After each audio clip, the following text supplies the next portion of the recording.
The muddy water hit Miranda Hayes with such force that she actually stumbled backward. Cold, dirty liquid soaked through her coat, her dress, even her shoes.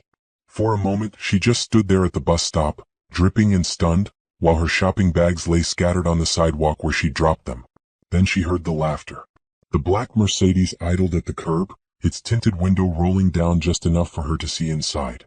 Julian. Her ex-husband sat in the driver's seat, that familiar smirk on his face.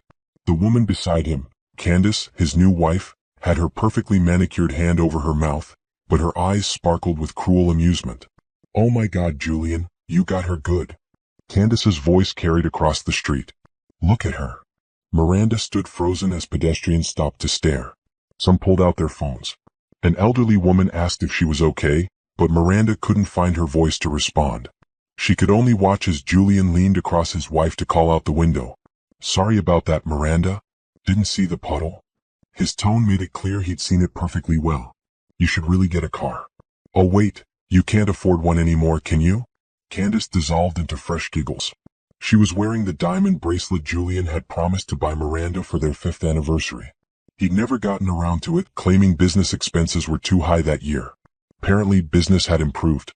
The Mercedes pulled away, leaving Miranda standing in the settling spray of dirty water. Her hands trembled as she bent to gather her bags. The groceries inside were probably ruined. She'd used the last of her weekly budget on them. A young man helped her collect the scattered items. "That was messed up," he said quietly. "You want me to call someone?" "No, thank you. I'm fine." Miranda's voice came out steady despite everything. She'd had practice at staying composed when everything inside her was screaming. The bus arrived 10 minutes later.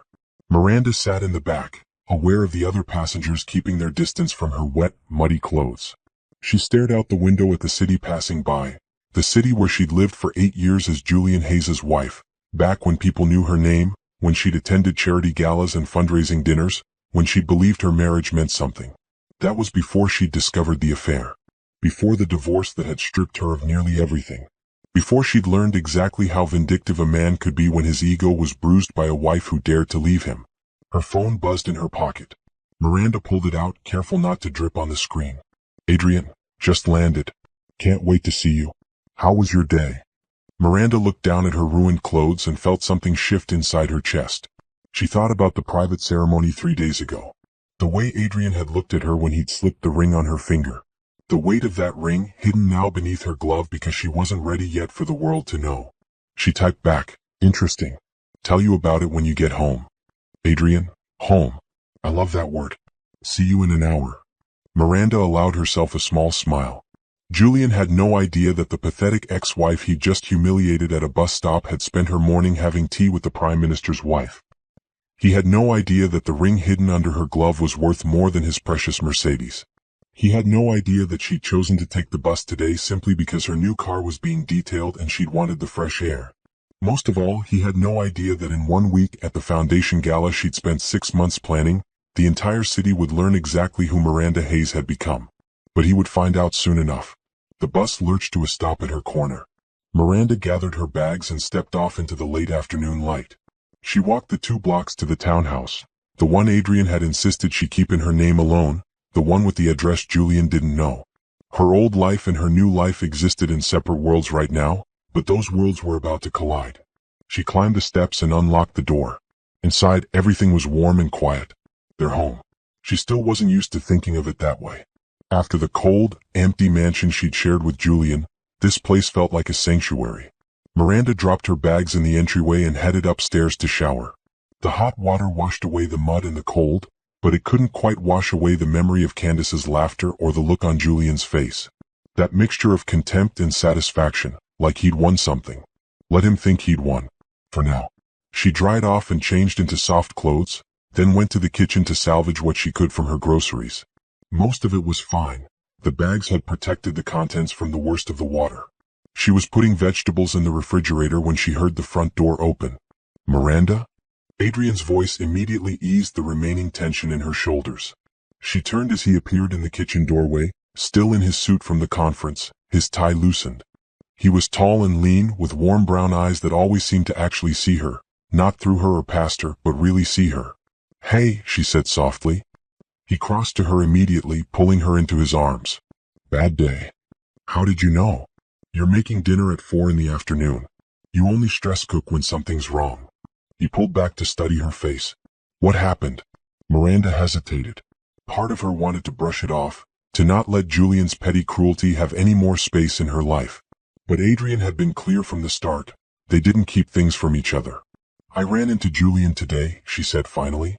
Literally. He splashed me with muddy water at the bus stop. On purpose. His wife thought it was hilarious. Adrian's jaw tightened. Where?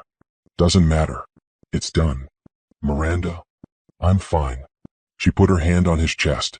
Really? It was humiliating in the moment, but I'm fine. It actually helped me realize something. What's that? I'm done hiding. She met his eyes. Next week at the gala, I want everyone to know. About us. About everything. No more keeping it quiet. They'd agreed when they got married to wait a few months before making it public. Miranda had wanted time to establish her foundation on its own merits, without people thinking she was using Adrian's family name. Adrian had understood, even though his parents had been less thrilled about keeping their new daughter-in-law a secret. Now Adrian studied her face carefully. You're sure? We don't have to rush this because of what happened today. I'm not rushing. I'm ready. Miranda smiled. Besides, the look on Julian's face when he finds out will be worth it. I thought this wasn't about revenge. It's not. But that doesn't mean I can't enjoy the irony. She reached up to loosen his tie completely. He spent 45 minutes in court explaining to the judge why I deserved nothing from our marriage. He told everyone who'd listened that I was a leech, that I'd contributed nothing to his success. Today he splashed mud on me like I was trash on the street. He's going to regret that. Probably. But that's not why I'm doing this. Miranda pulled the tie free and draped it over her shoulder. I'm doing this because I'm proud of what we have. I'm proud of the work I've done. And I'm tired of living like I have something to hide when I don't. Adrian cupped her face in his hands. Have I mentioned that I love you? Not in the last 8 hours. Unacceptable. I love you. He kissed her forehead. I love you. Her nose. I love you. Her lips. Miranda melted into him, letting the last of the day's tension drain away. This was what Julian had never understood. Love wasn't about possession or control or proving something to the world. It was this. Simple moments in a kitchen on a Tuesday afternoon. Someone who saw you covered in mud and loved you anyway. Someone who gave you space to build your own dreams and celebrated every step forward. So next week, Adrian said when they finally broke apart. We tell everyone. Next week, Miranda confirmed. The foundation gala. Black tie. 500 guests. Every major donor, politician, and journalist in the city. Including Julian and Candace, who bought tickets before they knew I was involved. This is going to be quite an evening. Yes, Miranda agreed. Yes, it is. 3 months earlier, Miranda had been sitting in the hospital break room when Adrian first walked in. She'd been volunteering at City General for 2 months by then, helping in the children's ward during her afternoons. It was something she'd wanted to do during her marriage, but Julian had always dismissed it as a waste of time. Why would you work for free? He'd asked. It makes me look bad, like I can't provide for you. After the divorce, volunteering had been one of the first things she'd done with her freedom. The pay was nothing, because there was no pay, but the work fed something in her soul that had been starving for years. She'd been eating a sandwich and reviewing her notes on the new patients when a man sat down across from her. She'd looked up, ready with her polite smile for whoever needed her attention, and found herself looking into the kindest eyes she'd ever seen. Sorry, is this seat taken? He gestured to the chair. No, go ahead. He sat, setting down his own coffee and sandwich. He was dressed casually, jeans and a sweater, but there was something about him that suggested he didn't usually dress that way. Maybe it was the watch, understated but clearly expensive, or the way he carried himself. Confident but not arrogant. They ate in comfortable silence for a few minutes. Miranda went back to her notes. The man pulled out his phone and scrolled through messages. You volunteer here? He asked after a while. Miranda looked up. Yes, children's ward. You. Visiting.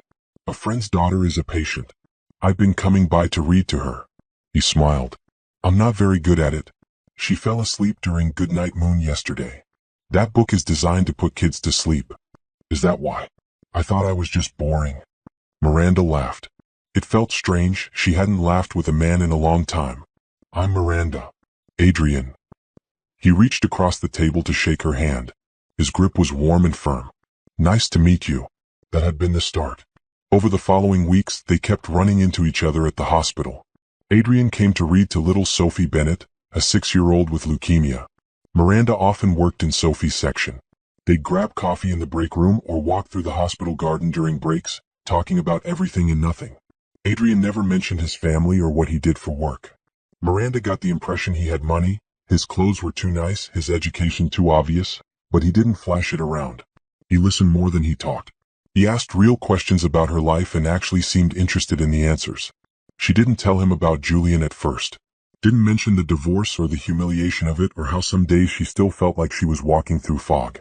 That was her past, and these afternoons with Adrian felt like the first truly good thing in her present. "Tell me something real about you," Adrian had said one day. They were sitting on a bench in the garden, watching the sunset paint the sky in shades of orange and pink. "Real? Something that matters to you. Not small talk. Something real." Miranda had thought about it. "I wanted to be a nurse when I was younger. Got into a great program, full scholarship. But then I met someone and he had different ideas about what I should do with my life. Thought it wasn't appropriate for his image." She paused. "I gave it up. That's my biggest regret. Not the relationship ending, that needed to happen. But giving up something I loved for someone who didn't appreciate it anyway." Adrian had been quiet for a long moment. "Is it too late? For nursing school?" "Probably. I'm 31. So by the time I finish I'll be 35. "You'll be 35 anyway," Adrian had pointed out. "Might as well be 35 doing something you love." It was such a simple observation, but it had cracked something open in Miranda's chest. She'd spent so long thinking of her life in terms of what was lost, what was behind her, what she couldn't get back. The idea that she could still build something new felt revolutionary. "What about you?" she'd asked. "Tell me something real." Adrian had hesitated. She'd sensed there was something he was holding back, but she didn't push. Everyone had their secrets. "I grew up with a lot of expectations on me," he'd said finally. "My family has very specific ideas about who I should be, what I should do, who I should marry. I've spent my whole life trying to live up to those expectations. Sometimes I wonder who I'd be if I could just choose. For myself. No expectations. No image to maintain. Just me. Who would you be?" "I don't know." He'd smiled at her. "Maybe I'm figuring that out." Their friendship had deepened over weeks that turned into months. Adrian started timing his visits to match Miranda's volunteer schedule. They'd have lunch together, take walks, talk about books and movies and the ridiculous hospital politics that Miranda was learning to navigate. She told him about her foundation idea, a nonprofit that would provide medical care to underserved communities. He'd encouraged her, helped her think through the logistics, even connected her with some contacts who might be interested in funding. Miranda had fallen in love so gradually she hadn't noticed it was happening. Until one day she'd been laughing at something Adrian said and looked up to find him watching her with an expression that made her breath catch. "What?" she'd asked. "You're beautiful when you laugh." "I laugh all the time." "I know." "I noticed." That night, after months of careful friendship, Adrian had kissed her in the hospital parking lot under the fluorescent lights. It wasn't romantic or cinematic, but it was real. His hands had been gentle on her face, his lips soft against hers, and Miranda had felt something she thought was dead inside her flicker back to life. Oh, they'd started dating officially after that. Quiet dates at restaurants where Adrian wasn't recognized. Movies in the afternoon. Long walks through parts of the city where nobody knew either of them. Adrian still hadn't told her much about his family or his work, and Miranda had assumed he was private by nature. She'd respected it. God knows she hadn't been forthcoming about every detail of her past either. It wasn't until Adrian had taken her to meet his parents that everything had clicked into place. The car had pulled up to an estate that made Julian's mansion look like a cottage. Security gates. Guards. A driveway that went on for what felt like miles. Miranda had looked at Adrian with growing confusion. "Where are we?" "My parents' house." He'd taken her hand. "There's something I need to tell you first." And that's when he'd explained. His full name was Adrian Thornfield. His father was Prime Minister Harrison Thornfield. The reason he'd been so careful about where they went, why he'd kept his work vague, why he'd never mentioned his last name, he'd wanted her to know him for who he was, not what his family represented. Miranda had been stunned, then angry. Then as he'd explained his reasoning, she'd understood. "Everyone who meets me sees my father first," Adrian had said. They see opportunity or connection or power. They don't see me. You saw me. Just me. I couldn't risk losing that. She'd forgiven him because she'd understood. Because she'd done the same thing in her way. She'd never told him about Julian's wealth or the social circles she'd moved in or the ugly public divorce. She'd let him know her as just Miranda. Just herself. They'd both been hiding in their own ways, trying to find something real in a world full of pretense. Meeting his parents had been terrifying. The Prime Minister was exactly as intimidating as expected. But his wife, Eleanor, had taken one look at Miranda and smiled. Finally, she'd said, someone real. They dated for 2 more months. Adrian had been patient, never pushing, always checking that she was comfortable with how fast or slow things moved. After Julian's controlling nature, Adrian's respect for her autonomy had been intoxicating. He'd proposed on a Tuesday. No grand gesture, no elaborate plan. They'd been back in the hospital garden, the place where their friendship had grown. He'd gotten down on one knee right there on the bench and said, I don't want to live my life for anyone's expectations anymore. I want to live it with you. Will you marry me? Miranda had said yes before he'd even finished asking. The wedding had been small, just family at the Thornfield estate. Miranda had worn a simple white dress. Adrian had cried during his vows. The Prime Minister had made a toast about how his son had finally learned what really mattered. Eleanor had welcomed Miranda to the family with genuine warmth. They'd agreed to keep it quiet for a while. Miranda had wanted to launch her foundation on her own merit. Adrian had understood. His parents had been less enthusiastic but had agreed to respect their wishes. And for 3 months, Miranda had lived in this strange dual reality. By day she was Miranda Hayes, divorced and working to build something meaningful with her foundation. By night she was Miranda Thornfield, married to one of the most eligible men in the country, daughter-in-law to the Prime Minister. It had been exhausting maintaining the separation. But it had also been necessary. She'd needed to prove to herself that she could build something on her own, without riding anyone's coattails, without anyone dismissing her work as just another rich wife's hobby project. The foundation gala would change all of that. After next week, everyone would know. The dual reality would collapse into one. Miranda wasn't sure if she was ready for that level of scrutiny, but she knew she was ready to stop hiding. Ready to stand beside Adrian publicly and claim the life they were building together. She'd worked too hard and come too far to keep living like her happiness was something to be ashamed of. 6 months before meeting Adrian, Miranda's life had collapsed in the space of a single afternoon. She'd found the hotel receipts in Julian's jacket pocket while checking for his dry cleaning ticket. At first, she thought it was a mistake. Julian traveled for business all the time. Hotels were part of his routine. But these hotels were local. Same-day check-ins and check-outs. Always the same room number. Always charged to his personal credit card, not the business account. Miranda had stood in their bedroom, holding the receipts, feeling the floor tilt under her feet. She'd known intellectually that this moment could come. Julian had been distant for months. More critical than usual. Coming home later and later. But knowing something was possible and having proof in your hands were two different things. She'd hired a private investigator. 3 weeks later, he delivered his report with photos that made her physically ill. Julian and Candace, his secretary, entering hotel rooms together. Kissing in restaurant parking lots. His hand on her lower back in ways that weren't professional. 6 months of documented betrayal. Miranda had confronted Julian that night. She'd expected anger, maybe denial. What she'd gotten was so much worse. Oh, you figured it out. Julian had actually seemed relieved. Good. I'm tired of sneaking around anyway. That's all you have to say? What do you want me to say? That I'm sorry? I'm not. He poured himself a drink, completely calm. You've been dead weight for years. No career, no ambition, just floating through life on my success. Candace actually challenges me. She understands the business world. She's a partner, not a pet. The casual cruelty of it had stolen her breath. I gave up nursing school for you. I never asked you to do that. You said it would be embarrassing for you if your wife had to work. And you chose to listen. That's not on me. Julian had taken a long drink. Look, this doesn't have to be ugly. We'll get divorced quietly. I'll give you a reasonable settlement. You can move on with your life. But it had gotten ugly. So ugly. Julian's lawyers had been vicious. They'd painted Miranda as a gold digger who'd contributed nothing to the marriage. They'd argued that she deserved minimal support since she'd chosen not to work. They'd brought up every penny she'd spent during the marriage and framed it as evidence of her parasitic nature. Miranda's lawyer had been competent but outmatched. She'd been working with what she could afford, which wasn't much compared to Julian's legal team. The judge had ultimately sided with Julian on most points. She'd gotten a small settlement, enough to live on for maybe a year if she was careful, and none of the property. The house, the cars, the vacation home she'd loved, all Julian's. Apparently, everything purchased during the marriage was his because he'd been the one earning the money. The social fallout had been just as bad. Their friends, she'd thought they were their friends, had chosen Julian. The charity board she'd served on had quietly stopped calling. Invitations had dried up. People she'd known for years suddenly didn't have time for lunch. She'd moved into a small apartment in a part of the city where nobody knew her.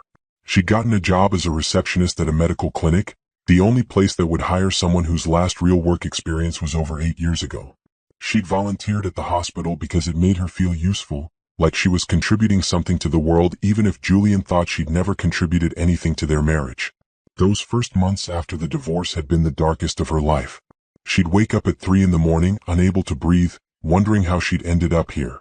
How had she let someone else define her so completely that when they left, she barely knew who she was? She'd considered calling her parents, but they'd passed away years ago. No siblings. The friends she'd had before Julian were long gone, lost to years of prioritizing his schedule over her own relationships. She'd been completely alone. Some days the loneliness had been physical, an actual weight pressing on her chest. Other days it had been freeing. Nobody to answer to. Nobody criticizing her choices or telling her she was wasting her potential by reading to sick kids. Nobody making her feel small. She'd started rebuilding herself piece by piece. The receptionist job had led to a connection with a doctor who'd been impressed by her work ethic. He'd encouraged her to think about going back to school. She'd started researching programs, making plans, imagining a future that looked nothing like her past. The foundation idea had come from Dr. Patterson, the doctor who'd mentored her. He talked about how many people in underserved communities had no access to basic medical care. How preventable diseases went untreated because people couldn't afford to see a doctor. How the system was failing the people who needed it most. Someone should do something about that, Miranda had said. Why not you? Dr. Patterson had asked. It had seemed impossible at first. She had no money, no connections, no experience running a nonprofit. But she'd started researching anyway, learning about grants and fundraising and nonprofit structures. She'd written a business plan on legal pads during her lunch breaks. She'd reached out to everyone she could think of who might have advice or resources. Most people had ignored her. A few had been patronizing.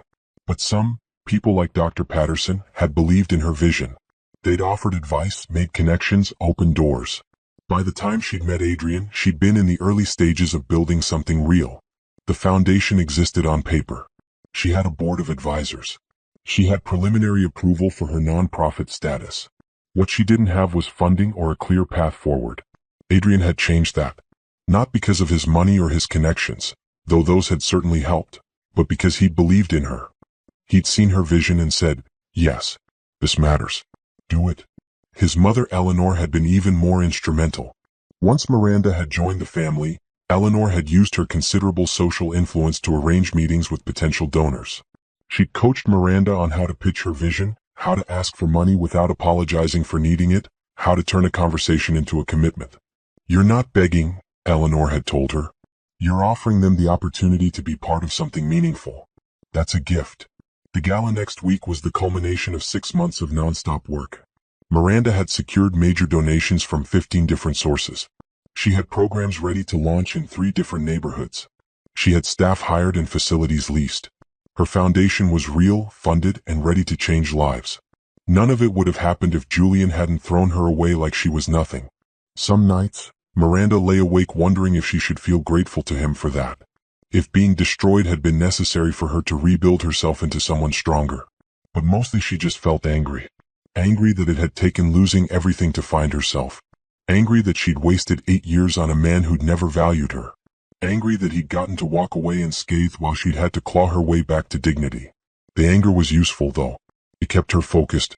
It reminded her why she could never go back, no matter what Julian might say or do now that she was rebuilding her life. Some doors, once closed, needed to stay that way. Next week, when Julian saw her at the gala, when he realized what she'd built and who she'd become, she wanted him to feel something approximating what she'd felt. Not the devastation, she wouldn't wish that on anyone, but the realization that he'd thrown away something valuable. that he'd been wrong about her worth. That would be enough. The morning of her wedding, Miranda had woken up alone in the guest room at the Thornfield estate and wondered if she was making a mistake. Not about Adrian, she was certain about him. But about doing this so soon after her divorce. About marrying into a family whose lives would be scrutinized by the press and public. About whether she was ready for any of it. Eleanor had found her sitting on the edge of the bed, still in her pajamas, staring at the wedding dress hanging on the closet door. Second thoughts. Eleanor had asked gently, settling beside her. 100 thoughts, Miranda had admitted. Is that normal? Completely. I almost climbed out a bathroom window before marrying Harrison. Miranda had laughed despite her nerves. You did not. I absolutely did. Got one leg out before my sister found me and dragged me back. Eleanor had taken Miranda's hand. Marriage is terrifying. You're trusting someone with your whole heart and hoping they don't break it. After what you've been through, I'd be concerned if you weren't scared. What if I'm not ready? Are you in love with my son? Yes. Does he make you feel safe and valued and seen? Every day. Then you're ready. Eleanor had squeezed her hand. The rest is just details we'll figure out as we go. The ceremony had been scheduled for 2 in the afternoon. Just family as promised. Adrian's parents, his younger sister Caroline, and a handful of close relatives. The officiant was an old family friend, a judge who'd known Adrian since he was born. Miranda had done her own makeup, her hands shaking slightly as she'd applied mascara. The dress was simple, white lace with a fitted bodice and flowing skirt. Nothing like the elaborate gown she'd worn when she'd married Julian, with its cathedral train and thousands of crystals. That dress had been about making a statement. This one was about getting married. Caroline had helped her with her hair, pinning it up loosely with a few curls framing her face. You look beautiful, Caroline had said. Adrian's going to lose it when he sees you. He's seen me before. Not like this. Not as his bride. Caroline had grinned. I've never seen my brother like this, you know. He's always been so controlled. So careful. You've completely wrecked him in the best way. The ceremony had taken place in the estate's garden. White chairs set up in neat rows. Flowers everywhere, roses and peonies and something purple Miranda couldn't name. String quartet playing softly. It was beautiful in an understated way that felt right for them. Prime Minister Thornfield had walked her down the aisle. Miranda's father was gone, and there was no one else she wanted for that role. Harrison had offered, and she'd accepted gratefully. You're good for him, Harrison had murmured as they'd walked. He's been sleepwalking through life. You woke him up. I think he woke me up too. Then you're lucky. Most people never find that. Adrian had been waiting at the end of the aisle in a perfectly tailored suit, and the look on his face when he'd seen her had made every doubt evaporate. He'd watched her approach with tears already streaming down his face, not even trying to hide his emotion. When she'd reached him, he'd whispered, Hi. Hi yourself. The ceremony had been short. Traditional vows that they'd both stumbled over slightly, too emotional to speak clearly. Adrian had slipped the ring on her finger with shaking hands. She'd done the same for him. The judge had pronounced them married, and Adrian had kissed her while their small group of family had cheered. That was it. Simple. Private. Perfect. The reception had been dinner in the estate's formal dining room. The table had been set with china that probably cost more than Miranda's entire apartment. The food had been incredible, course after course prepared by the family's chef. Wine had flowed freely. Toasts had been made. Prime Minister Thornfield had stood with his glass raised. My son has always made me proud, but never more than today. He's found someone who sees him for who he truly is, not for what he represents. That's a rare gift. Miranda, welcome to our family. We're better for having you. Eleanor had cried through her entire toast. I prayed for this. For Adrian to find someone real. Someone strong. Someone who would challenge him and support him and love him exactly as he is. Miranda, you're the answer to years of prayers. Take care of my boy. Caroline had been more irreverent. Thank God Adrian's finally married. Now maybe Mom will stop bothering me about settling down. Miranda, you've done me a huge favor. Welcome to the family, and sorry in advance for all the chaos. Adrian had pulled Miranda onto the dance floor after dinner. They'd swayed together while the quartet played, surrounded by family and warmth and acceptance. Nothing like her first wedding, where hundreds of guests had attended and she'd barely spoken to half of them. This was intimate. Well, no regrets. Adrian had asked, his lips close to her ear. Not one. You. Only that I didn't meet you sooner. They'd spent their wedding night at the estate. Adrian had carried her over the threshold of his childhood bedroom, and they'd both collapsed onto the bed laughing at the absurdity of consummating their marriage in a room with his high school soccer trophies on the shelf. Later, wrapped in each other's arms, Miranda had felt a peace she hadn't experienced in years. Maybe ever. This wasn't the desperate, grasping feeling she'd had with Julian, always trying to be enough, always falling short. This was something solid. Something that felt like it could weather storms because it was built on honesty and respect and genuine love. "I want to tell everyone," Adrian had said into the darkness, "about us. I want to take out a billboard." A billboard? Adrian Thornfield married the most amazing woman in the world. Everyone else can go home. Miranda had laughed. "That's a terrible billboard." "Fine. We'll work on the copy. But I want people to know. I want to walk down the street holding your hand. I want to introduce you as my wife. I'm tired of hiding something I'm proud of." Soon, Miranda had promised. After the gala. Once the foundation is established, then we'll tell everyone and deal with whatever comes. "You're sure?" "I'm sure. I need this. I need to know I built something on my own first." Adrian had kissed her forehead. "Okay. But the day after that gala, I'm telling everyone I meet. Fair warning." "Deal." They'd fallen asleep like that, wrapped together in his too small childhood bed, married and happy and completely unprepared for how complicated their lives were about to become. The next morning, Miranda had said goodbye to the Thornfield family and returned to her apartment, the one she'd kept because she needed space that was just hers. Adrian had understood. They spent most nights together anyway, alternating between his townhouse and her place, but having her own space mattered. After years of living in Julian's world, being consumed by his needs and preferences, Miranda needed to maintain her independence. The ring had stayed on her finger though. She'd worn it hidden under gloves when she went out, but when she was home or with Adrian, she wore it proudly. The weight of it reminded her that she wasn't alone anymore. She was choosing to be with someone, not clinging to them out of fear or need. That distinction mattered more than she could explain. For 3 months, they lived in their private bubble, working on the foundation by day, building their marriage at night, learning each other's rhythms and quirks and habits. Adrian left wet towels on the bathroom floor. Miranda couldn't go to sleep with dishes in the sink. He was a morning person. She needed 2 cups of coffee before she could form sentences. He liked action movies, she preferred documentaries. They'd learned to compromise, to communicate, to build a life that worked for both of them. It had been the happiest 3 months of Miranda's life. And next week it would all go public. The protective bubble would burst. But she was ready. They were ready. At least she hoped they were. The foundation's office was a converted brownstone in a neighborhood that desperately needed the services Miranda was planning to offer. She'd chosen the location carefully, close enough to downtown to be accessible, but situated in a community where people actually needed medical care they couldn't afford. The building had good bones but needed work. She'd spent weeks overseeing renovations, choosing paint colors, and arranging furniture. Her office was on the 2nd floor, small but bright, with windows overlooking the street. She'd furnished it simply, a desk, 2 chairs for visitors, filing cabinets, and a single plant that she kept forgetting to water. On the wall behind her desk, she'd hung the foundation's mission statement, printed in simple black letters. "Healthcare is a human right. We exist to make that right a reality." Dr. Patterson had laughed when he'd seen it. "Subtle." "I'm done with subtle," Miranda had replied. "Subtle doesn't change anything." Her staff was small but dedicated. Dr. Patterson had agreed to serve as medical director, working part-time between his hospital shifts.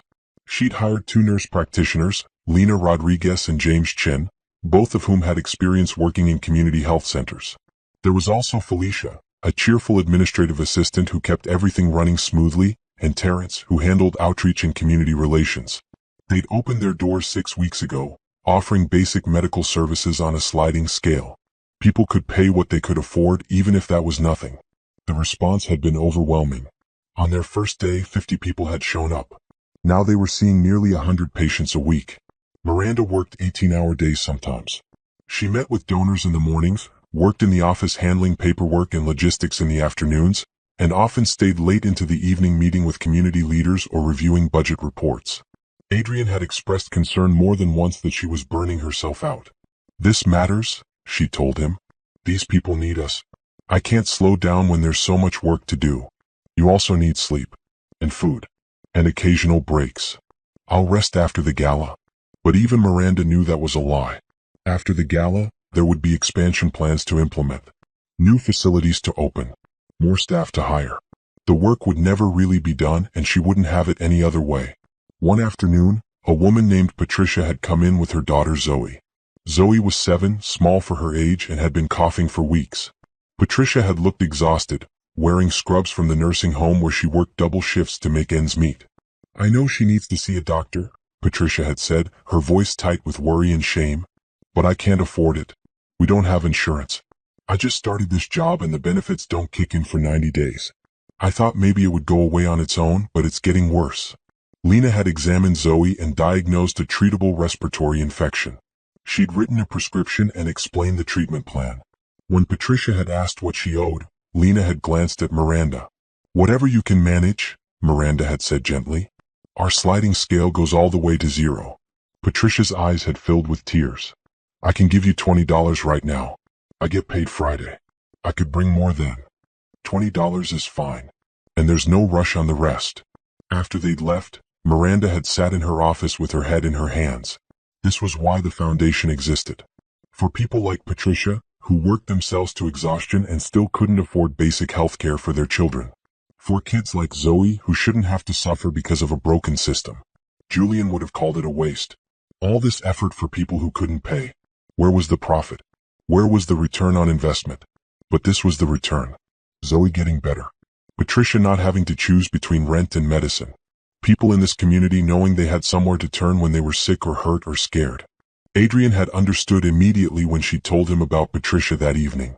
That's what it's all about, isn't it? Those moments. Those moments and thousands like them that we'll hopefully have. Miranda had leaned against him on the couch. Every person we help is someone who might have ended up in the emergency room with a preventable crisis. Or worse, didn't go anywhere at all and just suffered. We're actually changing things. You're changing things, Adrian had corrected. This was your vision. Your work. I'm just lucky enough to watch it happen. But Adrian had been more than just a supportive spouse. He'd used his connections to arrange meetings with potential donors. He'd reviewed her business plans and offered advice on sustainability and growth. He'd shown up at the office after hours to help paint walls during the renovation. He'd rolled up his sleeves and worked beside the staff, never pulling rank or expecting special treatment because of who his father was. The staff adored him for it. Felicia had pulled Miranda aside one day and said, "Your husband is the real deal. You know that, right?" "I know. I mean, I've met rich guys before who do the charity thing for show. He actually cares. He listens. He remembers names. Yesterday he asked Terrence about his daughter's soccer game. He remembered she plays soccer." Miranda had smiled. That's just who he is. The foundation gala had been Adrian's idea initially. "You need a big public launch," he'd said. "Something that announces you're here to stay. That gets media attention and brings in major donors." A gala is perfect. Miranda had been hesitant. Galas were Julian's world. Formal events where rich people paid enormous amounts of money to feel good about themselves while actually contributing relatively little to the causes they supposedly supported. But Adrian had convinced her this would be different. You control the narrative. You decide what gets emphasized. We're not just throwing a party. We're making a statement about what matters and giving people a chance to be part of it. She'd spent months planning every detail. The venue was the grand ballroom at the Riverside Hotel, elegant but not ostentatious. The menu was sourced from local businesses whenever possible, with a portion of proceeds going to a food bank. The entertainment was a jazz quartet from a community arts program. Everything about the event was designed to reflect the foundation's values. Tickets had sold quickly. At $500 a plate, it wasn't cheap, but it wasn't outrageously expensive either. The goal was to make it accessible enough that regular people who believed in the cause could attend, while still raising significant funds. Julian and Candace had bought their tickets in the first week. Miranda had seen their names on the list and felt her stomach drop. But Felicia had been thrilled. "Your ex is coming? Oh, this is going to be good." "Why is that good?" "Because he's going to walk in expecting the same scared woman he divorced, and instead he's going to find you running the show.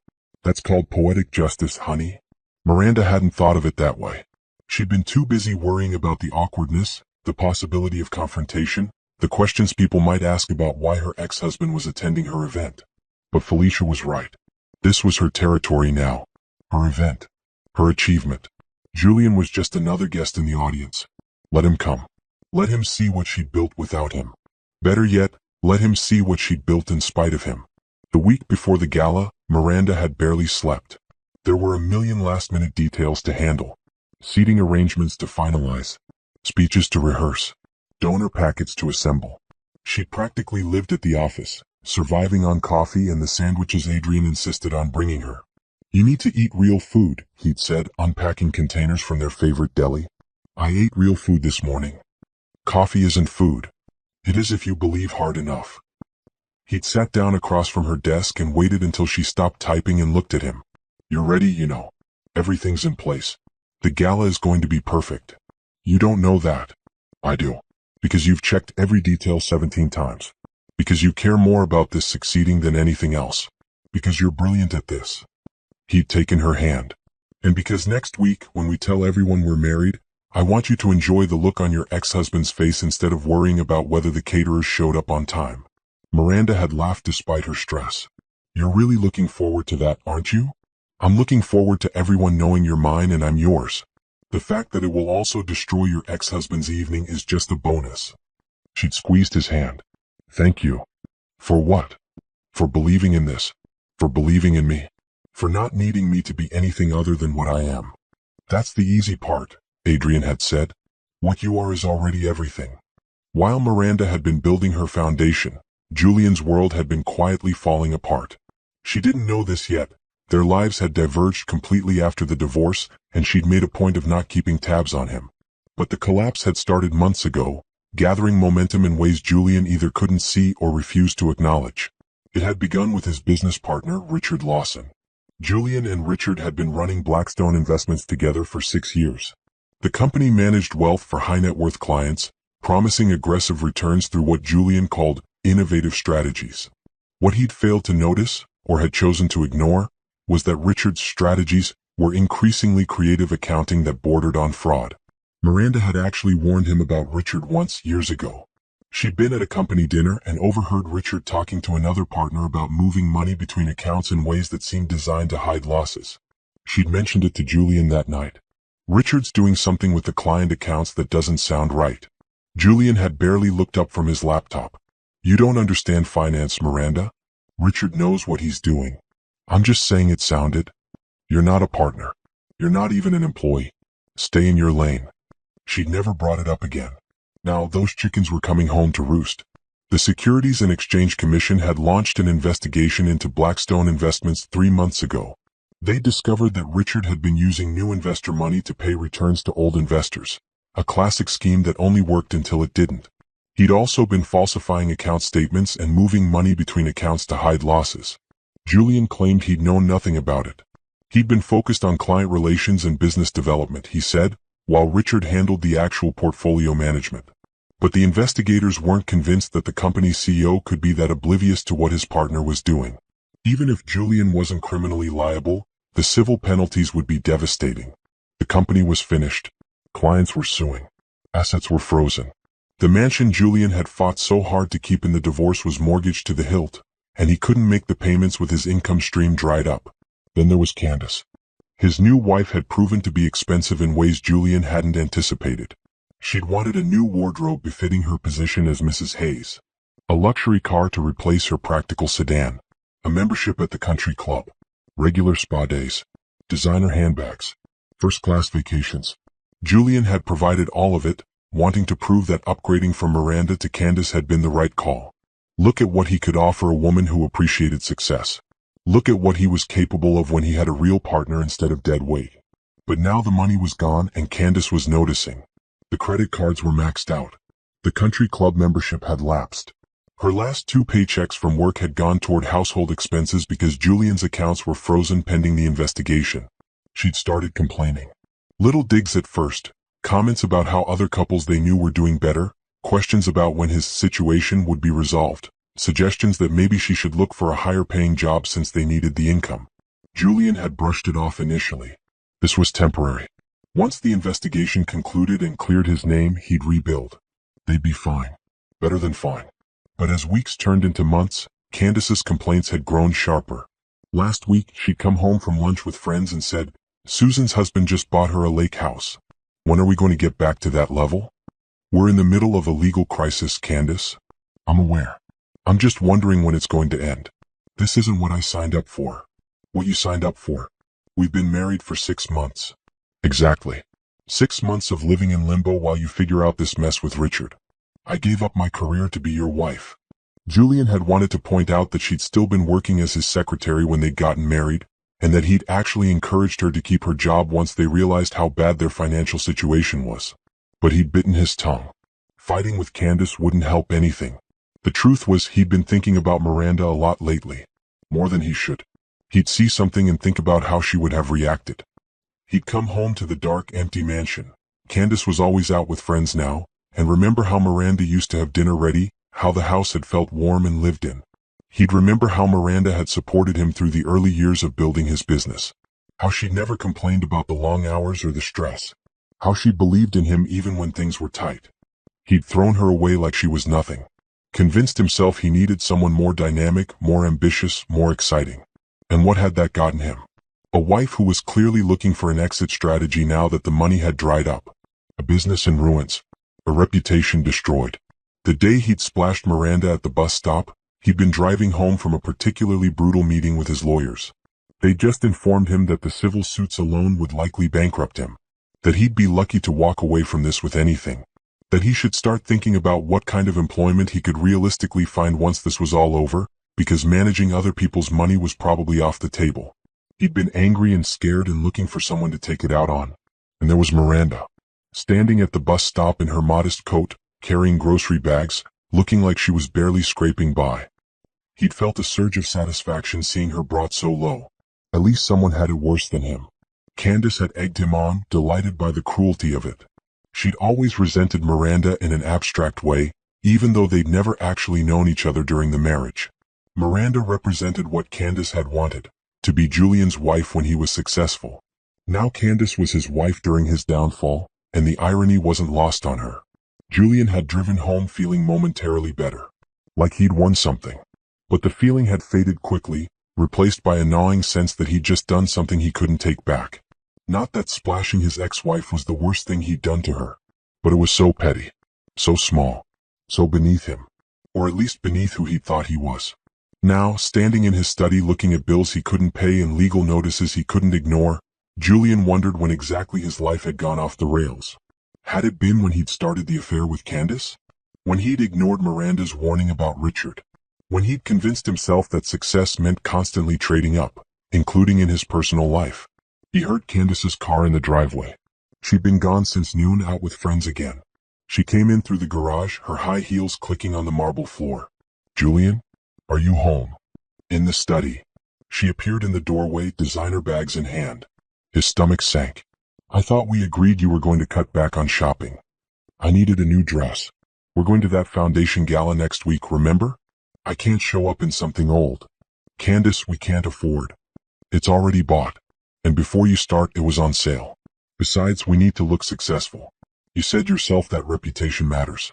People are watching to see if you're going to bounce back or collapse. Julian wanted to argue that people would be more impressed if he paid his bills than if his wife wore a new dress. But he didn't have the energy. Fine. Whatever.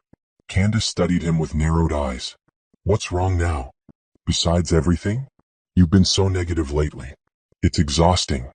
My business is being investigated for fraud. I'm probably going to lose everything. I'm sorry if that's exhausting for you. See? That attitude. That's what I mean. Candace set her bags down with more force than necessary. I'm trying to be supportive, but you make it so hard. Maybe if you took some responsibility instead of playing the victim? I am taking responsibility. I'm dealing with lawyers and investigators and lawsuits. While I'm stuck here waiting for you to fix it. Do you know what it's like for me? Having my friends ask why we don't go out anymore? Why we can't join them at the club? Having to make excuses for why my husband's life is falling apart. Julian stared at her. This was the woman he'd left Miranda for. This was the partner he'd thought would understand the business world and support his ambitions. She was already looking for the door 6 months in, the moment things got difficult. If this is too much for you, he said carefully, you're free to leave. Candace's expression hardened. Don't tempt me. She grabbed her bags and left. Julian heard her heels on the stairs, then the bedroom door slamming. He turned back to the window. Somewhere out there, Miranda was living her life. The life she'd built after he'd destroyed their marriage. He wondered if she was happy. He wondered if she ever thought about him. Probably not. Why would she? He'd made it very clear what he thought of her. He'd taken everything from her and kicked her to the curb. He'd literally splashed mud on her last week. No, Miranda had probably moved on completely. Forgotten about him. Built something better without him. The thought should have made him angry, but instead it just made him tired. Next week's gala was for some medical foundation. Candace had insisted on going, excited about the chance to dress up and be seen. Julian had agreed because it was easier than fighting. He hadn't even looked at what foundation it was or who was running it. Just another event where he'd have to pretend everything was fine while his world crumbled around him. He could do that for one more night. The day of the gala, Miranda woke up at 5 in the morning despite having only gone to bed 3 hours earlier. Her mind was racing with last-minute details and contingency plans. She gave up on sleep and went for a run, pounding through the quiet streets while the city was still dark. Adrian was awake when she got back, making coffee in the kitchen. Couldn't sleep either? Miranda asked. I slept fine.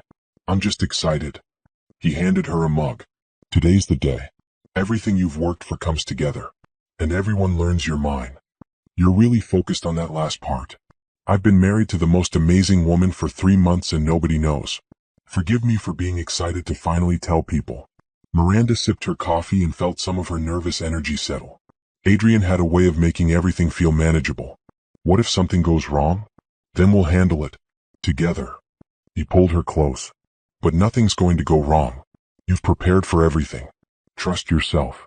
The ballroom at the Riverside Hotel was stunning when Miranda arrived at noon to oversee final preparations. The events team had executed her vision perfectly. Round tables with crisp white linens. Centerpieces of flowers and candles. A stage with professional lighting. Screens set up for the presentation she'd prepared about the foundation's work. Her staff arrived to help with last-minute setup. Felicia handled registration materials. Terrence reviewed the program with the AV team. Dr. Patterson arrived in a tuxedo that he clearly wasn't used to wearing, tugging at his collar. I feel like a penguin, he complained. You look distinguished, Miranda assured him. And stop pulling at the collar. You'll wrinkle it. By 4 o'clock, everything was ready. Miranda went back to the hotel room she'd reserved to get ready. Eleanor met her there, having insisted on helping. Your family now, Eleanor had said when she'd offered. Let me do this. Miranda's dress was midnight blue, elegant without being overly formal. Fitted bodice, flowing skirt, enough sparkle to catch the light without being flashy. Eleanor helped her zip it up, then started on her hair. Nervous? Eleanor asked. Terrified. Good. That means you care. Eleanor pinned a section of Miranda's hair back. But remember, everyone in that room tonight is there because they believe in what you're doing. You've already won them over. Tonight is just the celebration. And revealing the marriage. That's going to overshadow everything else. Let it. You've been hiding long enough. Be proud of what you have with Adrian. Let people see how happy you are. By 6:30, guests were arriving. Miranda stood in the wings watching the ballroom fill. She saw donors she'd been courting for months. Community leaders she'd built relationships with. Staff from the foundation looking proud and excited. Journalists from several major outlets. Adrian's doing she suspected. And there, near the back, Julian and Candace. Julian looked thinner than she remembered. More tired. His tuxedo was expensive but didn't fit quite right, like he'd lost weight recently. Candace was dripping in jewelry and wearing a dress that was probably worth more than Miranda's monthly budget. They looked uncomfortable, whispering to each other as they scanned the room. Miranda felt a wave of something, not quite satisfaction but close to it. Let them be uncomfortable. This was her world now. Adrian appeared beside her, devastating in his tuxedo. Ready? As I'll ever be. You look incredible, by the way. I should have led with that. Miranda smiled. You look pretty good yourself. The program started at 7. Miranda had carefully choreographed the evening. Cocktail hour with networking. Dinner. A presentation about the foundation's work. Testimonials from patients. And then her speech, which would include the announcement. Dinner passed in a blur. Miranda barely tasted her food, too focused on what was coming. She gave the presentation she'd rehearsed dozens of times, showing photos and statistics about the community's health needs and how the foundation was addressing them.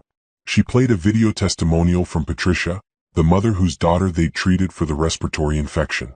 Before the foundation, I didn't know where to turn, Patricia said on screen. I couldn't afford a doctor.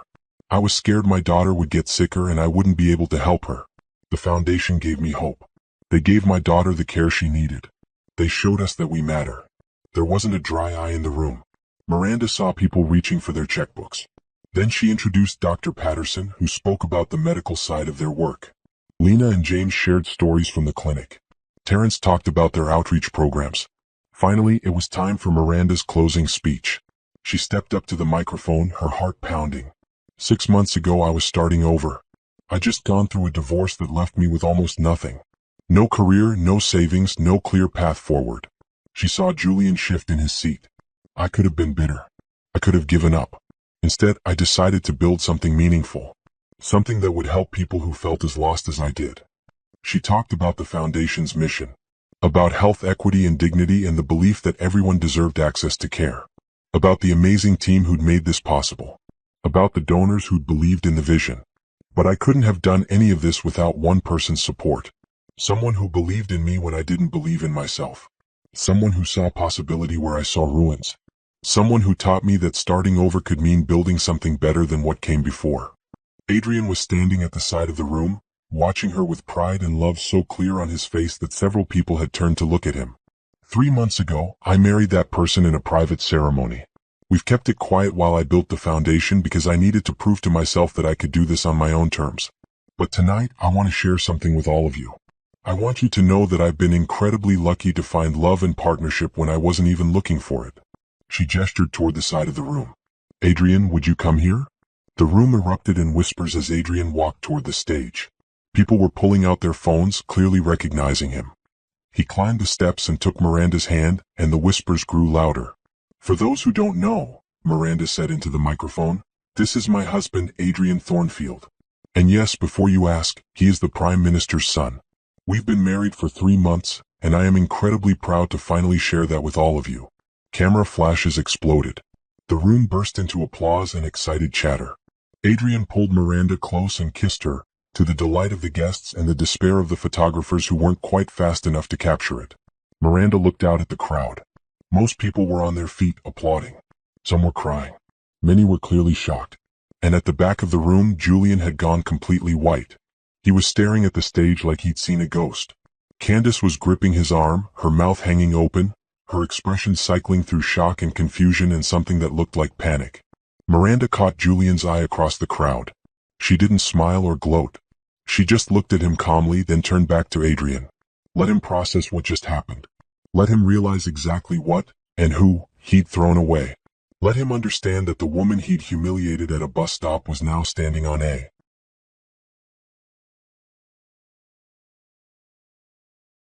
stage as the founder of a successful nonprofit and the wife of one of the most powerful young men in the country. That was revenge enough. The applause seemed to go on forever.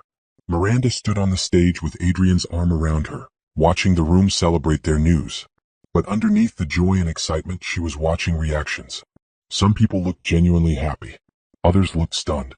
A few were already on their phones, presumably texting the news to everyone they knew. And Julian looked like he was going to be sick. When the applause finally died down, Miranda returned to the microphone. Thank you. Now, let's talk about how we're going to change healthcare in this city.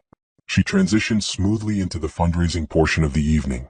She outlined the foundation's expansion plans, 3 new clinics in underserved neighborhoods over the next 18 months. A mobile health unit to reach people who couldn't get to a fixed location. A partnership with local schools to provide health education and screening. The price tag for all of it, $2 million over 3 years. I know that's a significant amount, Miranda said. But consider what it means. Thousands of people who currently have no access to care will be able to see a doctor. Children who are sick will get treatment. Chronic conditions will be managed before they become crises. We're not just treating illness, we're investing in healthier communities. She prepared donor packages with different giving levels. Bronze level at $10,000. Silver at $25,000. Gold at $50,000. Platinum at $100,000. The packages were displayed on tables at the back of the room, staffed by volunteers ready to process donations. We have commitment cards at every table, Miranda continued. Please take a few minutes to consider what level of support feels right for you. Every dollar goes directly to providing care. We have no high-paid executives. I'm still living on a volunteer salary myself. This is about impact, not overhead. She stepped back from the microphone to more applause. Adrian squeezed her hand as they walked off the stage together. The rest of the evening was chaos in the best way. People swarmed Miranda and Adrian, offering congratulations and asking questions. How did they meet? When did they get married? Why had they kept it secret? Was there a story there? Miranda and Adrian had agreed on what to share. They'd met at the hospital where Miranda volunteered. They'd fallen in love gradually. They'd married privately because Miranda had wanted to establish her foundation on its own merits first. That was all true and all appropriate to share. What they didn't mention was the depth of Miranda's past with Julian, or how recently her divorce had been finalized, or how complicated those first months of rebuilding had been. That was their private story, not for public consumption. Eleanor and Prime Minister Thornfield arrived halfway through the evening. Their presence caused another wave of excitement and phone cameras. Eleanor embraced Miranda warmly. "I'm so proud of you," she whispered. "You've done something remarkable here." The Prime Minister was more reserved but clearly pleased. "Well done, Miranda. This is exactly the kind of work that matters. You're making a real difference." They worked the room like the political professionals they were, talking to donors and community leaders, lending their considerable credibility to the Foundation's mission. Miranda watched in awe as they operated. This was her family now. These people who could command a room's attention with their presence, who could make donors feel valued and important, who knew exactly what to say to turn interest into commitment. By 9 o'clock, Miranda was exhausted but exhilarated. The donation table was overwhelmed. Felicia kept running up with updates. They'd hit the fundraising goal. No, they'd exceeded it. No, wait, they doubled it. People were writing checks for amounts that made Miranda's head spin. She was talking to a couple who owned a chain of pharmacies about a potential partnership when she saw Julian approaching. Adrian was across the room with his parents, too far away to intercept. Julian looked worse up close. His eyes were bloodshot. His jaw was tight. Candace trailed behind him, her earlier excitement replaced by obvious anxiety. "Miranda," Julian said, "can we talk?" Every instinct told her to refuse. But they were in public, surrounded by witnesses and cameras. Making a scene wouldn't help anyone. Of course. Miranda kept her voice polite but cool. "Julian, Candace, thank you for coming tonight. You married Adrian Thornfield." Julian said it like an accusation. "The Prime Minister's son." "I did." "When?" 3 months ago." She watched him do the math. 3 months meant right around the time he'd splashed her at the bus stop. Maybe before. Probably before. "So when I saw you at that bus stop, I was already married, yes." Miranda kept her expression neutral. "Was there something else you wanted to say, Julian? I have a lot of people to talk to tonight. He ran his hand through his hair. "I had no idea. You were taking the bus. You looked like you were barely getting by. I thought. You thought I was as pathetic as you tried to make me? That the divorce had broken me? That you'd won?" Miranda's voice was quiet but firm. "You were wrong." Candace grabbed Julian's arm. "We should go." "I didn't know," Julian said again. He looked almost desperate. "Miranda, I'm sorry. For everything. The divorce, the things I said last week at the bus stop." "Stop." Miranda held up her hand. "I don't need your apology. I don't need anything from you. I did need those things once. I needed you to see my value, to treat me with respect, to be the partner you promised to be. But I don't need that anymore. I found someone who gives me all of that without me having to beg for it. I made a mistake." "You did. Several of them. But they're not my problem anymore." Miranda glanced at Candace, who was staring at the floor. "I hope you've both found what you're looking for. Now if you'll excuse me, I have a gala to run." She turned and walked away, her head high. She felt Julian's eyes on her back but didn't look around. Adrian appeared at her side moments later. "You okay?" "I'm perfect." And she meant it. Talking to Julian hadn't hurt the way she'd thought it might. She'd felt nothing but a distant sort of pity for the man who tried so hard to diminish her. "Good." Adrian kissed her temple. "Because there are about 6 journalists who want to interview you. Are you up for it?" "Absolutely." The interviews were actually fun. The journalists wanted to know about the foundation, about her plans for expansion, about how she'd gone from volunteer to founder. They asked about Adrian too, but in the context of how they'd met and what he thought about her work. The focus stayed on the foundation, which was exactly what Miranda had hoped for. One journalist from the City Times asked, "Do you have any message for other people who are trying to rebuild their lives after a setback?" Miranda thought carefully. "I think we all have moments where we feel like we've lost everything. Like there's no path forward. But endings can also be beginnings if we let them. The worst thing that ever happened to me freed me to build something I never would have attempted otherwise. So my message is, don't let anyone else define your worth. Not a former spouse, not a boss, not society. You get to decide what your life means. And it's never too late to start over. The journalist smiled. That's beautiful. Thank you. By 11, the gala was winding down. The donors had left, the journalists had their stories, and the staff was beginning cleanup. Miranda's feet ached from her heels and her face hurt from smiling, but she felt lighter than she had in years. Adrian found her sitting at one of the empty tables, shoes off, just watching the cleanup crew work. Successful evening? He asked. Beyond successful. We raised over $4 million. $4 million. Adrian whistled. That's incredible. I know. We can do everything I planned and more. We can hire additional staff. We can fast-track the mobile unit. We can actually make the kind of impact I'd only dreamed about. You did this. Adrian sat beside her. Not me, not my family, not anyone else. You built this from nothing and convinced a room full of strangers to believe in your vision. That's all you. Miranda leaned against him. Can we just sit here for a minute? Before we go home and deal with what comes next. We can sit here as long as you want. They sat in comfortable silence, watching the ballroom return to normal. Tomorrow the news would be everywhere. There would be follow-up interviews and phone calls and probably some criticism from people who thought she'd used Adrian's name for her own gain. There would be complicated logistics to figure out as she navigated being both a non-profit founder and the Prime Minister's daughter-in-law. But tonight, she just wanted to sit with her husband and appreciate what they'd built together. A real partnership. A real marriage.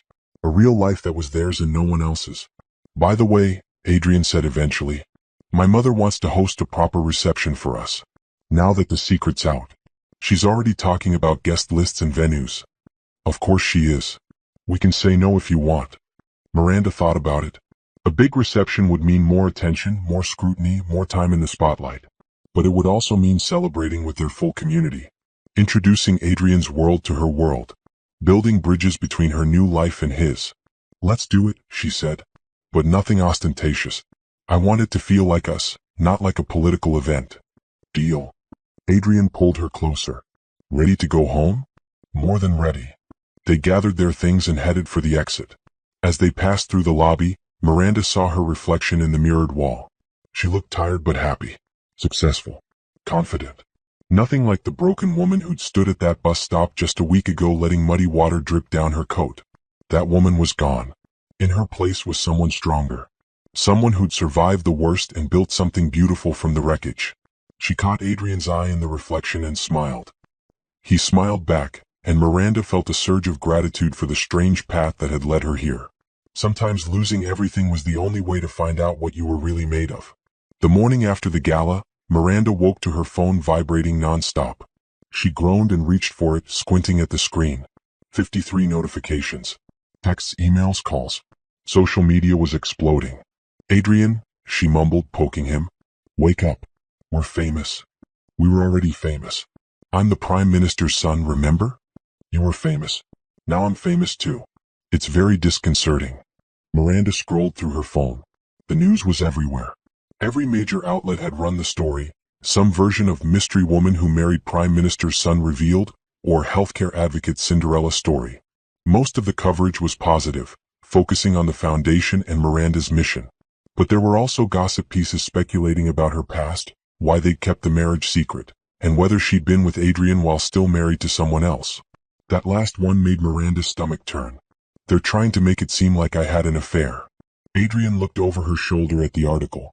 That's garbage. We didn't even meet until after your divorce was final. Doesn't matter. They need a narrative. Miranda tossed her phone onto the nightstand. I knew this would happen. Hey. Adrian pulled her close. Ignore it. The people who matter know the truth. Let the gossips gossip. They'll move on to someone else in a week. He was right mostly. Most of the coverage was positive. The foundation was getting unprecedented attention. Donations were still coming in through the website.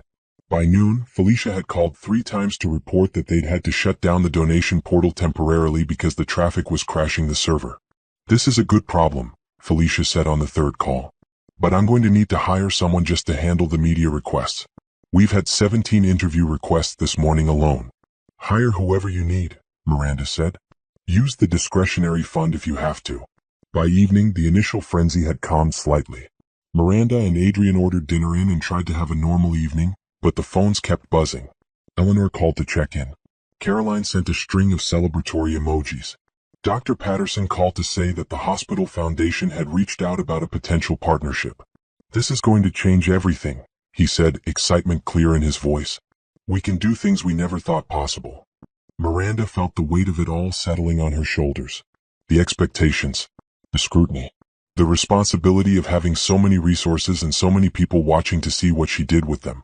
You're spiraling, Adrian observed from the couch. I'm not spiraling. You're definitely spiraling. You get this little crease between your eyebrows when you're overthinking. He patted the space beside him. Come here. Miranda sat and Adrian pulled her against him. What's going on in that head? What if I mess this up? What if I can't handle the pressure? What if people start digging into my past and then we deal with it together? Stop trying to carry everything alone. I'm not used to having help. I know, but you do now. You have me, my family, your staff, your board. You have an entire community of people who believe in you. Adrian tilted her face up to look at him. And even if you make mistakes, which you will because you're human, it doesn't change anything. You're still brilliant. You're still making a difference. You're still the woman I love. Miranda felt tears prick her eyes. That's really manipulative, saying perfect things when I'm vulnerable. I know. I'm terrible. He kissed her softly. Feel better? Slightly. Over the next week, the media frenzy gradually subsided.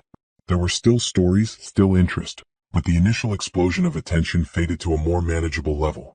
Miranda did several carefully selected interviews, focusing on the foundation's work rather than her personal life. Adrian accompanied her to a few, making it clear they were a united front. The foundation itself was thriving. The $4 million raised at the gala allowed them to fast-track their expansion plans. They broke ground on the first new clinic within 3 weeks. The mobile health unit was ordered and scheduled for delivery in 6 months. They hired 5 new staff members, including a full-time fundraising coordinator. Miranda worked constantly, but now it felt sustainable rather than desperate. She had resources. She had support. She had a clear vision of where they were going. Then, 2 months after the gala, she learned about Julian's situation. Not from Julian himself, they hadn't spoken since the gala, but from a news article about the Blackstone Investments investigation. Former CEO Julian Hayes facing civil penalties in fraud case, read the headline. Miranda almost didn't click on it, but curiosity won out. The article detailed the extent of Richard Lawson's fraud and Julian's alleged knowledge of it. Even if Julian wasn't criminally charged, the civil suits would likely leave him with nothing. The mansion was being foreclosed on. His assets were frozen. He'd lost everything. Miranda felt nothing. Not satisfaction, not pity, just a distant sense of acknowledgement. This was happening to someone she used to know. It wasn't her problem anymore. What she did feel was relief that she'd gotten out when she did. If she'd stayed, she'd be wrapped up in this mess. Her name would be tied to the scandal. She might even be implicated in some way, guilty by association if nothing else. Instead, she was building something real and important while Julian's world collapsed around him. The universe had a strange sense of timing. A week later, Miranda was at the foundation's main office when the receptionist buzzed her. There's someone here to see you. Says her name is Candace Hayes. Miranda's first instinct was to refuse, but curiosity got the better of her. Send her up. Candace looked terrible. Her designer clothes were wrinkled. Her makeup was smudged. Her confident demeanor had crumbled into something frantic. Thank you for seeing me, Candace said, sitting without invitation. I wasn't sure you would. What do you want, Candace? I need advice. About Julian. About the legal situation. I thought maybe, since you were married to him, you might know something that could help. Miranda stared at her. You came here to ask me to help Julian? I know it's a lot to ask, but you must still care about him on some level. You were married for 8 years. And he threw me away the moment he found something he thought was better. Why would I help him? Because he's suffering. Because he made mistakes, but he doesn't deserve to lose everything. Miranda leaned back in her chair. Let me tell you something about Julian. When we were married, I once overheard his business partner talking about moving money between accounts in suspicious ways. I told Julian about it. You know what he said? That I didn't understand finance and I should stay in my lane. If he'd listened to me then, maybe he wouldn't be in this situation now. Candace looked stricken. He told me you never contributed anything to the marriage. He would say that. It's easier than admitting he ignored good advice because he didn't respect the person giving it. Miranda stood up. I'm not going to help Julian. Not because I'm vindictive, but because his problems are his own to solve. Just like mine were. But you found someone rich to marry. You had help. I met Adrian after my divorce was final. After I'd already started rebuilding on my own. And I didn't marry him for his money or his connections. I married him because he treats me like an equal partner. Something Julian never did. Candace's face hardened. So that's it? You just let him drown? I'm not letting him do anything. I'm simply not responsible for saving him. Neither are you, by the way. If you want to leave, leave. Don't stay out of guilt or obligation. Life's too short to spend it with someone who doesn't value you. I'm his wife. So was I. Trust me, the title doesn't mean as much as you think it does. Miranda walked to the door and opened it. I'm sorry you're going through this. But I can't help you. Candace left without another word. Miranda closed the door and leaned against it, processing what had just happened. Part of her felt bad for Candace, she was clearly in over her head. But the larger part felt nothing but relief that this was no longer her life. That evening she told Adrian about the visit. She actually asked you to help him? Adrian was incredulous. The audacity. I think she's desperate. Their lives are falling apart and she doesn't know what to do. Still not your problem. I know. Miranda curled up beside him on the couch. It's strange though. 2 years ago that was my life. Financial chaos. A crumbling marriage. No idea what came next. Now I'm on the other side of it and they're going through what I went through. Do you feel bad for them? No. Maybe I should, but I don't. I feel free. Like seeing them struggle confirms that leaving was the right choice. I'm not glad they're suffering. But I'm not sad about it either. Does that make me a bad person? It makes you human. Adrian kissed the top of her head. You don't owe them anything. Not sympathy, not help, not even your attention. You've moved on. Let them figure out their own path forward. Miranda nodded. He was right. She'd spent too much of her life taking care of Julian's emotional needs, making excuses for his behavior, trying to be enough for someone who would never see her value. She wasn't going to fall back into that pattern now, even from a distance. 3 months after the gala, Miranda received a letter. No return address, but she recognized Julian's handwriting on the envelope. She almost threw it away without reading it, but something made her open it. The letter was short. Miranda, I don't expect you to respond to this. I just needed to say some things I should have said a long time ago. You were right. About Richard, about the business practices, about everything you tried to warn me about. I was too arrogant to listen and now I'm paying the price. But more than that, I was wrong about you. You weren't dead weight. You weren't holding me back. You were the best thing in my life and I was too stupid to see it. You tried to help me be better and I punished you for it. I know it's too late for apologies. I know I destroyed any chance we had. I just wanted you to know that I see it now. I see what I lost. I see what you've built without me. I see that you're exactly as capable and strong and brilliant as I should have recognized all along. I'm sorry. For everything. You deserved better than what I gave you. I hope you're happy. You deserve that too. Julian. Miranda read the letter twice, then folded it carefully and put it in her desk drawer. It didn't change anything. It didn't fix the past or undo the hurt. But it was something. Acknowledgement. Accountability. Maybe even genuine remorse. She didn't respond. What would she say? Thank you for finally seeing my value after throwing me away? There were no words that would make this better or different or meaningful. But she kept the letter anyway. Not because she wanted to dwell on the past, but because it was proof. Proof that she'd been right to leave. Proof that the problem had never been her inadequacy but his inability to recognize what he had. Proof that she'd survived something that had tried to destroy her and come out stronger. That was closure enough. 1 year after the gala, Miranda stood in the lobby of the new flagship medical center, watching the ribbon-cutting ceremony preparations. The building was beautiful, modern glass and brick, designed to be welcoming rather than institutional. Inside were examination rooms, a pharmacy, a dental clinic, and community spaces for health education classes. This was the 5th facility the foundation had opened in 12 months. They'd gone from one small office to a network of clinics serving 3 neighborhoods.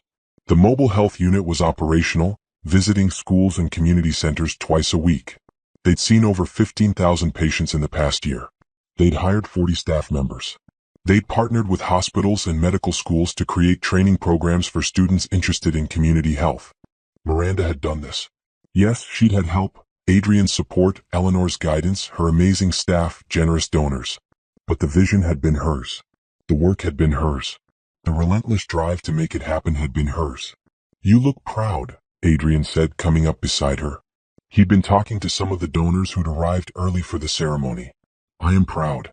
Miranda placed her hand on her stomach, where their daughter was making her presence known with increasingly forceful kicks. We did something real. You did something real. I just cheered from the sidelines. You did more than cheer. But I'll take the compliment.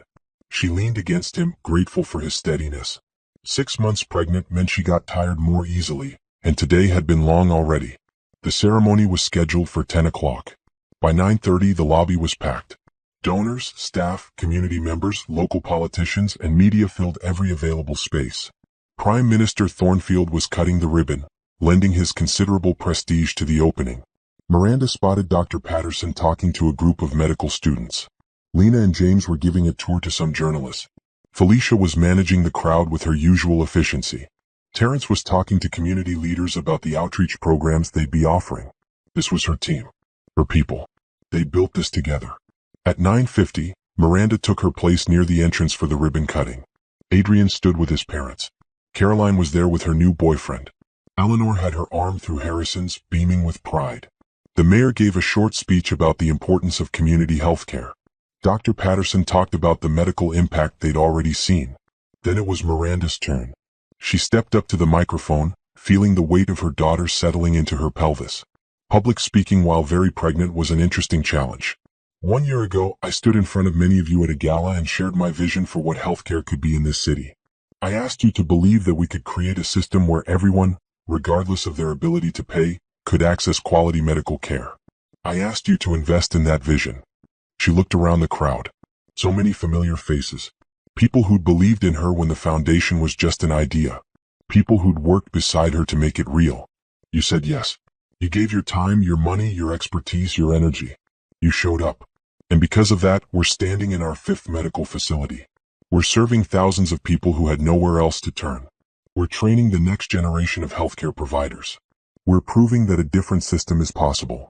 Miranda paused, letting her hand rest on her stomach. In a few months, I'm going to be a mother. And I want my daughter to grow up in a world where healthcare is a right, not a privilege. Where being sick doesn't mean choosing between treatment and rent. Where everyone is valued and cared for regardless of their circumstances. That's the world we're building here, one patient at a time. The crowd applauded. Prime Minister Thornfield took his place by the ribbon with the ceremonial scissors. Miranda and Adrian joined him, along with Dr. Patterson and several board members. On behalf of the city, Harrison said, I'm honored to declare this facility officially open. The scissors cut through the ribbon. Cheers erupted. Cameras flashed. Miranda felt Adrian's hand on her lower back, steady and sure. They did a brief tour for the media, showing off the examination rooms and equipment. Then Miranda excused herself for a break. Her back was aching and the baby was doing gymnastics. She found a quiet office and sat down, grateful for a moment of peace. Through the window she could see the street outside. Normal people going about their days. Some of them would end up in this building eventually, getting care they needed, being treated with dignity and respect. That's what it was all about. There was a knock on the door. Eleanor poked her head in. Can I join you? Please. Eleanor sat down with a sigh. These heels are killing me. I don't know how you manage while pregnant. I'm planning to burn these shoes ceremonially after the baby's born. Eleanor laughed. I did the same thing after Caroline. Harrison found me in the backyard with a match. She studied Miranda with affection. You've done something remarkable, you know. In just over a year, you've built something that will outlive all of us. That will touch thousands of lives. That's a real legacy. I had a lot of help. Stop deflecting. You had support, yes. But the vision was yours. The work was yours. The determination to see it through despite every obstacle. That was all you. Eleanor reached over and squeezed Miranda's hand. When Adrian first told us about you, I was worried. Not because of anything about you specifically, but because my son has been hurt before. Women who wanted access to his family's influence more than they wanted him. I was afraid you might be another one. I can understand that. But you weren't. You've never used his name for your own gain. You've built this foundation on your own merit. You've made Adrian happier than I've ever seen him. You've become the daughter I didn't know I needed. Eleanor's eyes were suspiciously bright. I'm just really proud of you. Miranda felt tears threatening. Thank you. That means more than you know. Come on. Let's get back out there before people think you've gone into labor or something dramatic. They returned to the lobby where the crowd was beginning to thin. Adrian was talking to a reporter, explaining how the Foundation's model could be replicated in other cities. He caught Miranda's eye and smiled, and she felt a rush of love so strong it almost hurt. This was her life now. A husband who loved her completely. Work that mattered. A baby on the way. A family that supported her. A future full of possibility. She thought about where she'd been a year and a half ago. Sitting in a tiny apartment, wondering if she'd ever feel whole again. Volunteering at a hospital because it was the only place she felt useful. Starting over from nothing with no clear path forward. If someone had told her then that she'd end up here, married to the Prime Minister's son, running a successful nonprofit, opening her 5th clinic, pregnant with a daughter she already loved fiercely, she wouldn't have believed it. But here she was. Living proof that endings really could become beginnings if you had the courage to rebuild. The crowd was dispersing. Miranda saw a familiar face near the back. A man in a simple jacket holding a camera with a press badge. It took her a moment to place him. Julian. He looked different. Thinner. Older. The arrogance that had defined him was gone, replaced by something quieter. He was covering the event for a small local publication. She'd seen the name on the media list but hadn't processed that he'd be the reporter. Their eyes met across the room. Julian gave a small nod. Not friendly, not hostile. Just acknowledgement. Miranda nodded back, equally neutral. Then he turned and left, just another reporter filing a story. She felt nothing watching him go. No anger, no satisfaction, no regret. He was just someone she used to know. Someone who'd been part of an old chapter that was definitively closed. Adrian appeared at her side. Was that? Yes. You okay? I'm perfect. And she meant it. She felt lighter somehow, like the last thread connecting her to that painful past had finally been cut. They stood together watching people file out, community members excited to have this resource in their neighborhood, donors satisfied with their investment, staff proud of what they'd built. Ready to go home? Adrian asked eventually. More than ready. My feet are screaming and your daughter is using my ribs as a punching bag. They said their goodbyes and headed for the car. As they drove through the city toward home, Miranda looked out at the streets she'd once walked alone, broken and lost. Those same streets looked different now. Familiar but transformed, like she was seeing them through new eyes. She thought about the woman she'd been, the one who'd let someone else define her worth, who'd given up her dreams to fit someone else's idea of what she should be, who'd believed the lie that she wasn't enough. That woman was gone. In her place was someone stronger. Someone who knew her value. Someone who'd survived the worst and built something beautiful from the wreckage. What are you thinking about? Adrian asked. How far we've come. How much has changed. Any regrets? Miranda thought about it. About the pain of the divorce, the humiliation, the struggle to rebuild. About all the hard days and dark nights when she'd wondered if she'd ever feel whole again. No, she said finally. No regrets. Everything that happened brought me here. To you, to this work, to this life. I wouldn't change any of it. Even the mud incident? Miranda laughed. Especially the mud incident. That was the moment I decided I was done hiding. Done being ashamed. Done letting my past define my future. Adrian reached over and took her hand. I love you. I love you too. They drove the rest of the way in comfortable silence. When they got home, Adrian insisted on carrying her bag despite her protests that she was pregnant, not fragile. Let me help, he said. That's what partners do. Inside, Miranda kicked off her shoes and collapsed onto the couch with a grateful sigh. Adrian brought her water and elevated her feet, fussing until she swatted him away. I'm fine. The baby's fine. We're all fine. I know. I just like taking care of you. You're going to be one of those dads who panics about everything, aren't you? Absolutely. I'm going to be insufferable. Adrian grinned. You signed up for this. Worth it. They spent the evening on the couch, talking about the opening, making plans for the Foundation's next steps, discussing nursery colors and baby names. Normal evening conversation for their life now, a life that was everything Miranda had never known she wanted. Later, lying in bed with Adrian's hand on her stomach and their daughter kicking against his palm, Miranda thought about all the people who doubted her, who'd written her off as nothing without Julian's name and money, who'd thought she'd never amount to anything on her own. She hoped they'd seen today's news coverage. Seen the medical center with her name on the building. Seen her standing beside the Prime Minister, being treated as an equal. Seen the proof that they'd been wrong about her. But more than that, she hoped other women in situations like hers, trapped in marriages that diminished them, told they were worthless, convinced they couldn't survive alone, saw it too. Saw that there was life after leaving. Saw that starting over was possible. Saw that their value wasn't determined by who they were married to or how much money they had or what anyone else thought about them. She hoped they saw it and found the courage to take that first terrifying step toward freedom. Because on the other side of that fear was a life worth living. A life built on your own terms. A life that was truly, completely, authentically yours. Miranda had found that life. And it was better than anything she'd ever imagined.